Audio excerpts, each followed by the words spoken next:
ایک بدشگونی ہوتی ہے، بدفعلی ہوتی ہے کہ انسان کسی مخلوق سے ڈر کر، اپنے دل و دماغ میں کوئی وہم پال کر،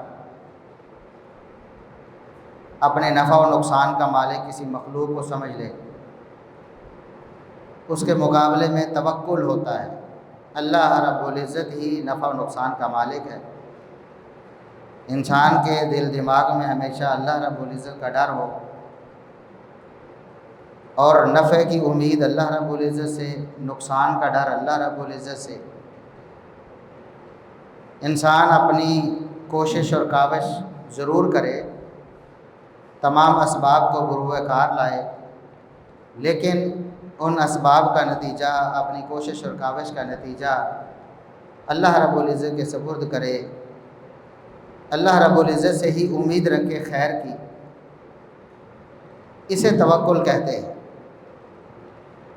یہ ہمارے دین، ہمارے ایمان کا ایک بنیادی جز ہے۔ گویا ہم جو کلمہ توحید پڑھتے ہیں، لا الہ الا اللہ، اللہ رب العزت کی الوہیت کا ہم اور وحدانیت کا ہم دعویٰ کرتے ہیں، اعلان کرتے ہیں، اس کا لازمی نتیجہ اللہ رب العزت پر توکل ہے۔ اگر انسان اللہ رب العزت پر توکل نہیں کرتا، اس کا مطلب ہے کہ اس کا عقیدہ توحید کمزور ہے، وہ اللہ رب العزت کو حقیقی طور پر اپنا الہ نہیں مانتا ہے۔ اس نے اللہ رب العزت کو چھوڑ کر مخلوقات سے اپنی امیدیں وابستہ کر لی، چاہے نفع حاصل کرنے کے لیے کسی مخلوق سے امید وابستہ کرے یا کسی نقصان سے بچنے کے لیے کسی مخلوق سے اپنی امید وابستہ کرے، تو یہ چیز توکل کے منافی ہے۔ اللہ رب العزت نے قرآن کریم میں بار بار توکل کا درس دیا ہے۔ محمد الرسول اللہ صلی اللہ علیہ وسلم کی ساری زندگی، آپ کی حیات مبارکہ، سیرت طیبہ توکل سے عبارت ہے۔ آپ کی ایک ایک جو تعلیم ہے وہ توکل سے بھرپور ہے۔ آپ صلی اللہ علیہ وسلم کا ایک ایک عمل وہ توکل کا آئینہ دار ہے، جسے ہمیں پتہ چلتا ہے محمد الرسول اللہ صلی اللہ علیہ وسلم اپنے رب پر کتنا توکل کرتے تھے۔ اللہ رب العزت نے قرآن کریم میں کئی مقامات پر یہ بات ارشاد فرمائی۔ ایک مقام پر فرمایا ان ینصرکم اللہ فلا غالب لکم، اگر اللہ رب العزت تمہاری مدد کرے، اللہ رب العزت کا ارادہ تمہاری مدد کرنے کا ہو، تو دنیا کی کوئی طاقت تمہیں مغلوب نہیں کر سکتی، تم پر غالب نہیں آ سکتی، تمہیں زیر نہیں کر سکتی، تمہیں پست نہیں کر سکتی۔ اور اگر اللہ رب العزت تمہارا دامن چھوڑ دے، اللہ رب العزت تمہاری مدد نہ کرے، اللہ رب العزت تمہیں پستی میں ڈالنے کا ارادہ کر لے، تمہیں زوال دینا چاہے، تو کون ہے اللہ رب العزت سے بڑھ کر جو تمہاری مدد کرے؟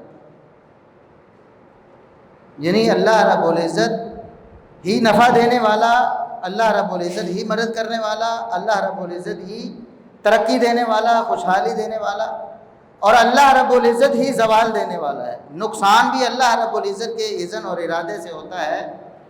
اللہ رب العزت سے بڑھ کر کوئی آپ کو نہ نفع دے سکتا ہے نہ نقصان دے سکتا ہے۔ رسول اللہ صلی اللہ علیہ وسلم ایک دعا کیا کرتے تھے، وہ دعا ہمیں سکھائی بھی گئی ہے۔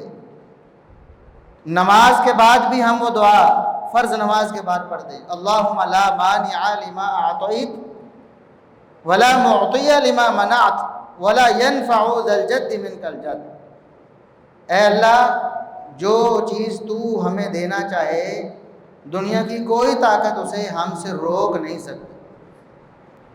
اللہ رب العزت کا ارادہ ہو کہ اس نے ہمیں خیر عطا فرمانی ہے، اس نے ہمیں اولاد عطا فرمانی ہے، اس نے ہمیں دولت اور مال عطا فرمانا ہے، اس نے ہمیں ترقی اور خوشحالی دینی ہے، اس نے ہماری مدد کرنی ہے، تو دنیا کی کوئی طاقت، ساری دنیا مل کے بھی ایک ذرہ برابر بھی ہماری ترقی سے، ہماری خوشحالی سے، ہمارے مال دولت سے ایک ذرہ برابر بھی وہ چھین نہیں سکتی۔ ولا معطی لما منعت، اور فرمایا کہ اللہ رب العزت جو اے اللہ جو تو ہم سے روکنا چاہے، تیرا ارادہ نہ ہو کہ ہمیں وہ چیز ملنی ہے، اللہ رب العزت مال روکنا چاہے، اولاد روکنا چاہے، ترقی روکنا چاہے، دنیا ساری کی ساری مل جائے، ساری دنیا مل کے یہ کوشش اور محنت کرے کہ اس شخص کو اولاد مل جائے، اس شخص کو ترقی مل جائے، اس شخص کو مال مل جائے، کوئی دے نہیں سکتا، ساری دنیا مل کے بھی دے نہیں سکتی۔ ولا ينفع ذا الجد منك الجد۔ اور اگلی بات، کتنا بڑا مقام کسی کا، کتنا بڑا مرتبہ کسی کا، وہ چاہے ولی ہو چاہے نبی ہو، اللہ رب العزت کے علاوہ، اللہ رب العزت کے ارادے کے سامنے اللہ رب العزت کسی کو پکڑنا چاہتا ہے، بڑے سے بڑے مقام و مرتبہ والا اس کو چھڑا نہیں سکتا۔ اللہ رب العزت کسی کو دکھ تکلیف دینا چاہتا ہے، بڑے سے بڑا مرتبے اور مقام والا، بڑا دولت والا، بڑے اسباب والا، وسائل والا، اللہ رب العزت کے ارادے کو زیر نہیں کر سکتا، ختم نہیں کر سکتا۔ اللہ رب العزت سے بڑھ کر اللہ رب العزت روکنا چاہتا ہے نفع کو، وہ اللہ رب العزت سے زور آور ہو کر کسی کو نفع نہیں دے سکتا، کیونکہ اللہ سے زور آور کوئی ہے ہی نہیں۔ اسی طرح قرآن کریم کی اور بہت سی آیات ہیں، وَإِن يَمْسَسْكَ اللَّهُ بِضُرٍّ فَلَا كَاشِفَ لَهُ۔ اگر اللہ رب العزت آپ کو دکھ دینا چاہے، بیماری میں مبتلا کرنا چاہے، مصیبت میں مبتلا کرنا چاہے، کوئی تمہیں اس مصیبت سے نکال نہیں سکتا۔ اللہ بیماری لگاتا ہے، اللہ دکھ لگاتا ہے، اللہ تکلیف دیتا ہے، دنیا کی کوئی طاقت اس تکلیف کو رفع نہیں کر سکتی، اس بیماری کو ختم نہیں کر سکتی۔ اس بیماری کو ختم کرے گی تو وہی ذات، فلا کاشف لہ الا ہو، صرف اللہ رب العزت ہی اس دکھ تکلیف اور بیماری کو ختم کرے گا، کوئی اور ختم نہیں کرے۔ وَإِن يُرِدْكَ بِخَيْرٍ فَلَا رَادَّ لِفَضْلِهِ۔ اور اگر اللہ رب العزت ارادہ کرے کہ میں نے کسی کو بھلائی دینی ہے، خیر دینی ہے، تو اللہ رب العزت کے فضل کو کوئی روکنے والا نہیں، کوئی بڑے سے بڑا بھی اللہ کے فضل کو روک نہیں سکتا۔ یہ عقیدہ ہے جو قرآن نے دیا ہے۔